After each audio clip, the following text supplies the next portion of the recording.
watching NASA TV.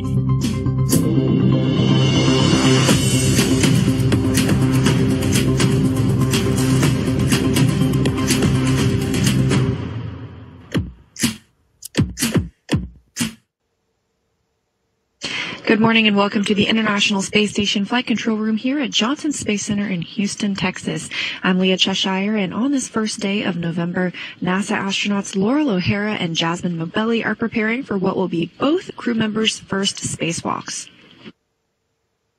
Mobelli arrived at the space station as part of Crew 7 in August, and O'Hara arrived on the Soyuz MS-24 spacecraft in September. This is the 269th spacewalk in support of space station assembly, maintenance, and upgrades, and it's also known as US EVA 89. Helping the crew get suited up today are JAXA, or Japan Aerospace Exploration Agency astronaut Satoshi Furukawa there on the right, as well as European Space Agency astronaut Andy Mogensen.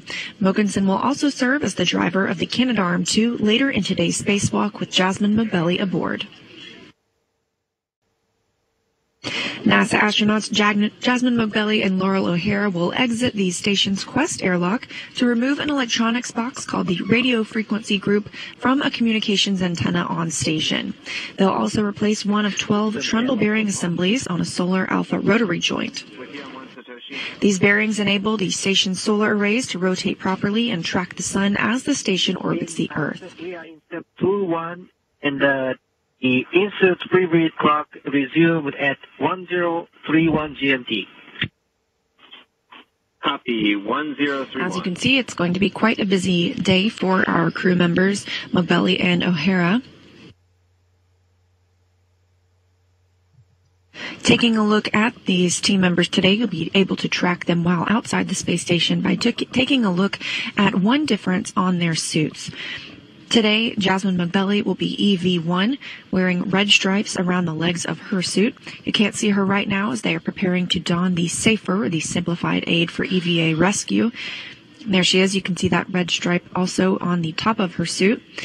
Meanwhile, Laurel O'Hara will be EV2, or Spacewalker number 2, and she's wearing an unmarked suit, so no stripes around the legs or top of her suit. Are moving Jasmine Mobelli into the crew lock portion of the Quest airlock and out of the equipment lock portion. Her SAFER donning is complete. Meanwhile, they will begin that process on NASA's Laurel O'Hara. You can see her again. She's EV2 numbered today. She is wearing white stripes around the legs of her suit. In comparison to Jasmine Mobelli wearing the red stripes on the outside of her suit. So you'll be able to keep up with who is who once they're outside the space station. It looks like Furukawa and Mogensen are conducting some final checks after attaching the SAFER to Laurel O'Hara's suit. They will start moving her into the crew lock portion of the Quest airlock. Once we get closer to the start time of the spacewalk, they will close the hatch between the crew lock and the equipment lock portion and begin bringing the crew lock portion of Quest down to a vacuum.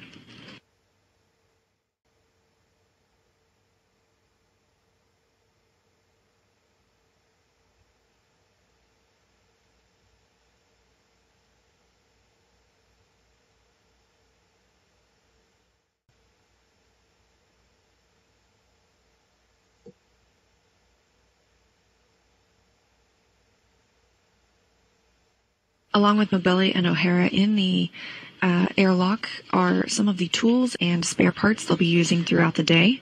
Looks like ESA's Andy Mogensen is now closing the hatch between the crew and equipment lock portion of the Quest airlock.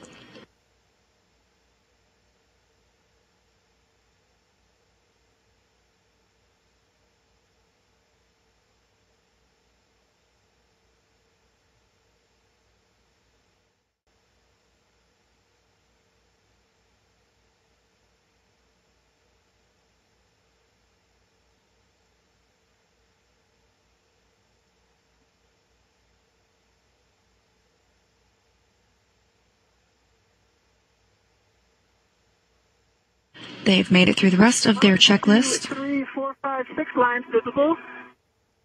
Thermal covers coming open. Wow.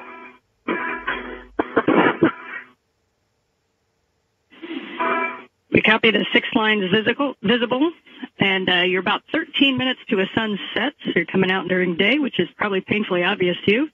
And you are go to egress the airlock, and Jaws, your first step is going to be to attach your anchor hook to the aft external D-ring. Okay, you're only about 12 minutes from a sunset, so it is going to get a little dusky. For Laurel, as Jaws works the tethers, your first step is going to be to hand out crew lock bag key, Papa, and a reminder that in this initial, as we hand out these initial bags, the large smalls are going to stay in the airlock. Okay, my safety tether is on the aft D-ring extender, gate closed, hook lock, block on block.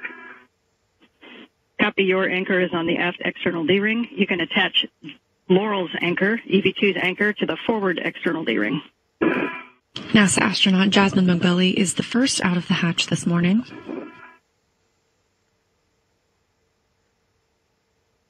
Again, she is EV1 today. You can tell because she's got red stripes around the legs of her spacesuit. Meanwhile, EV2 Laurel O'Hara will have no stripes on her spacesuit. Okay, I've got the bag when you're ready. Okay.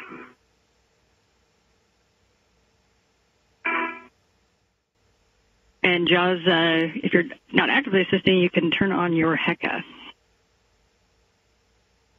Copy. And attaching your local tether and releasing hands. So you can take your time with that and just let us know when you're ready to proceed. We heard some communications between O'Hara and McBelly as they were checking each other, their tethers, their tools, making sure their helmet cameras were on, which we'll start getting views of shortly. And Jaws, you're heading to that starboard airlock toolbox and opening up the zenith door. Copy, I'm on the starboard one, and zenith door in work. And Laurel, as you head out to the Green Hook location, mile marker 9180 is what you're looking for below the FHRC, and reminder not to fair lead before you get there. Copy. Okay, and that door is open. Copy. You can attach an AET to the bolt puller, and then you'll be releasing those locking tabs to retrieve it. Copy. Laurel O'Hara and Jasmine McBelly have begun their translation out to their first work sites of the day. They will be split up on these first tasks. McBelly is heading out to work on the H fixture. I'm at mile marker 8760. TVA bag is just off to my left. Copy. I'm coming up on the port feeder cart. She'll be working on the port side of the station on a trundle bearing assembly. Again, this is one of 13 trundle bearing assemblies for each solar array rotary joint, and they help facilitate the rotation of the solar arrays.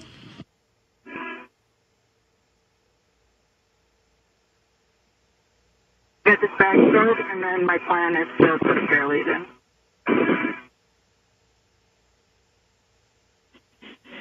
Yep, and a reminder, Laurel, you do have the setup steps and a diagram of that work site in your cuff pages 1 and 2 if you need it. Okay. Okay, my green hook is on handrail 3652. Okay, we copy a green handle on 3652. So you're also going to be heading outboard. You're going to head zenith when you get to mile marker 9540. That'll be the stanchion on face 1 with a label of 16 on it, and you'll head up to the zenith side. Copy. I'm just going to make sure I'm...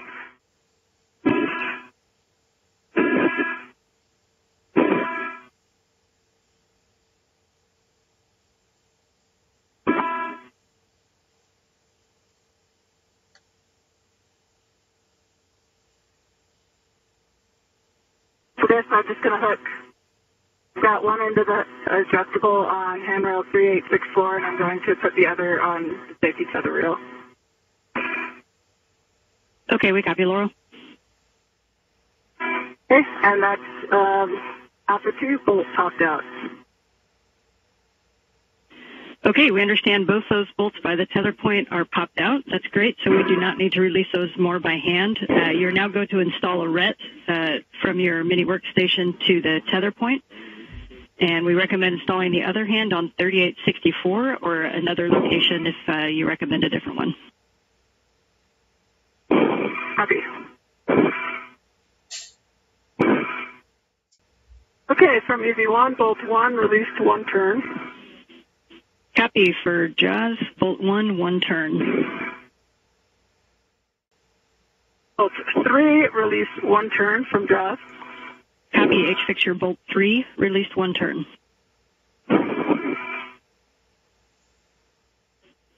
So for Laurel, could you just clarify it's just the body position, or are you having issues with any of the bolts?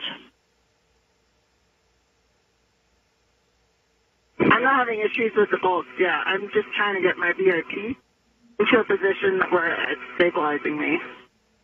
Copy, I understand. Having a hard time getting it rigid enough where, yeah. And then I also have my safety tether. That one's just sitting back on my face. So I think I need to that as well.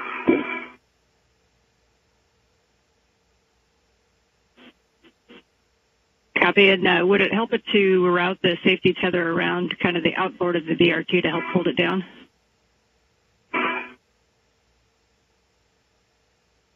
The safety tether? Yeah. O'Hara was helping McBelly configure her tether properly as McBelly heads out to work on a Ethernet cable untwisting task. Meanwhile, O'Hara is preparing for her next task. She'll be applying some lubricant to that trundle bearing assembly area. For you are going to be to prepare the work site for the lubing by retrieving and positioning dry wipes and temp sewing both grease guns to where you can get them. Okay, Laurel, we're going to release it for a turn and then reattempt. So go ahead and set Bravo 1, counter 2, Bravo 1, counter 2, and you're going to release 1 turn on bolt 3. You copy. Bravo 1, counter 2, release 1 turn. Good read back. And say again the bolt. And we're on bolt number 3. And which bolt? Bolt number 3. Okay, copy. That's what I got. Just what is it? Bolt number 3. You look good from, there you go.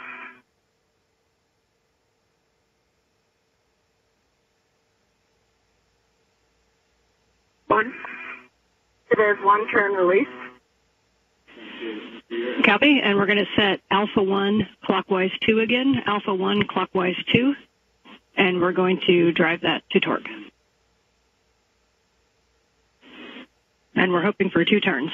Alpha 1. Okay, copy.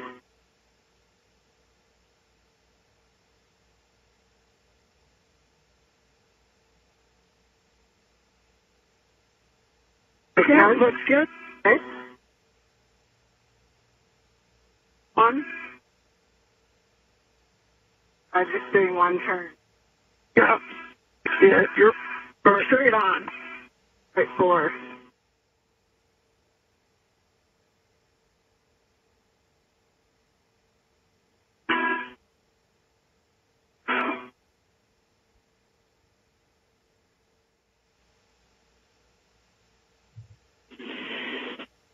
For JAWS. Right waist tether on the D-ring. Okay, and confirm hooks and hook lock. Okay, close lock. Copy. Black on black. We see that. You are go to ingress and pull that crew lock bag in. For JAWS, if we can't get that last quarter turn fastener, just do us a favor and make sure that there's no gaps in the MLI or holes letting some sunlight in, and we are go to leave that one unfastened. The beautiful blue Pacific Ocean below Jasmine McBelly here as she works on the RFG, the radio frequency group. I thought I could go through this way, but I think I'll have to go back around. Okay, and we do not need all of those fasteners. but you just need to grab that large small that should be right next to your right hand. And we don't need to do any disconnections or anything on the bag, just making sure that it's in and out of your way. Okay, copy. Okay, I've got a local down, and Laurel, the bag's going to you. Okay, copy.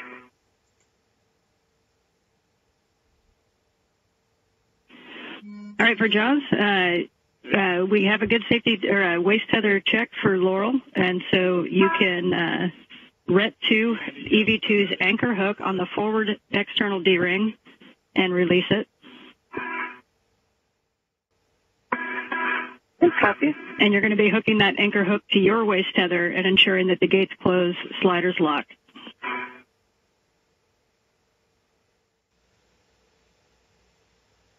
As Mogbelli prepares to close the thermal cover, if you look down to the bottom left of the screen, you'll release the hook from the stowage tether point and attach it to the magnetic plate D-ring and cinch until 6 lines visible.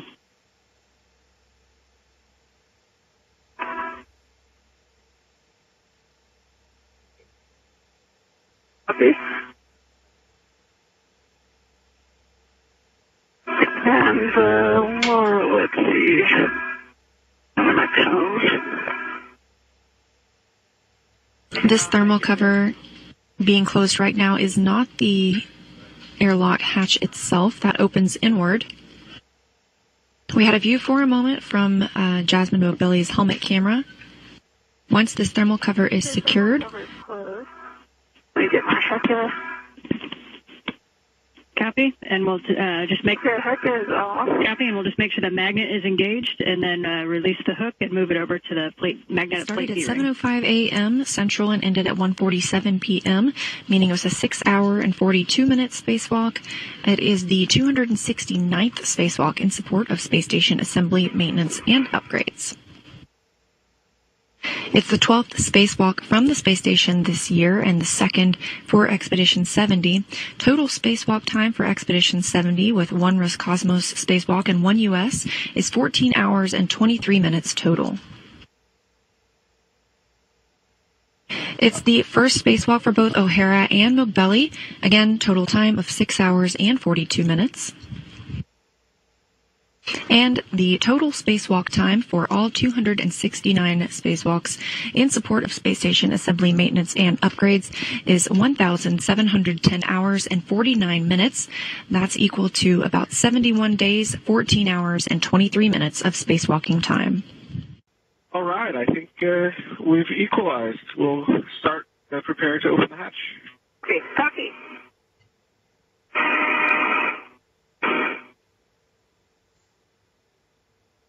With repressurization of the crew lock complete, Mogensen will prepare to open the hatch that separates the crew and equipment lock portions of the Quest airlock.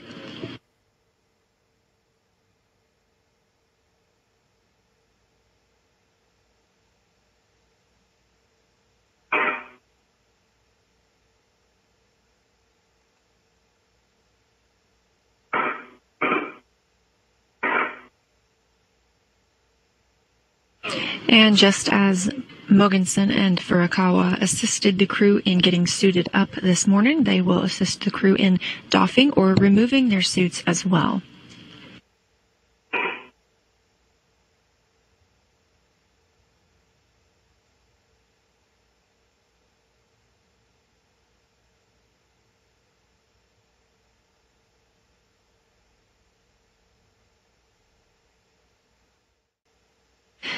And the hatch is now open between the crew and equipment lock. That's NASA astronaut Laurel O'Hara being helped back into the equipment lock portion first. As O'Hara and Mogbelli are helped out of their suits, another recap of the tasks accomplished today, a complex spacewalk. First off, Mogbelli removed the... Would be appreciated. First today, Mogbelli completed removal of the H fixture, which allows for future installation of an IROSA solar array. That's a rollout solar array. Meanwhile, O'Hara worked to remove a trundle bearing assembly, then lubricate the area before installing a new trundle bearing assembly. This is on the solar array rotary joint that helped rotate the solar arrays to keep track with the sun.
And with both crew members, Laurel O'Hara and Jasmine Mogbelli, back inside the International Space Station's Quest airlock and their helmets removed, we are going to wrap up our coverage for today.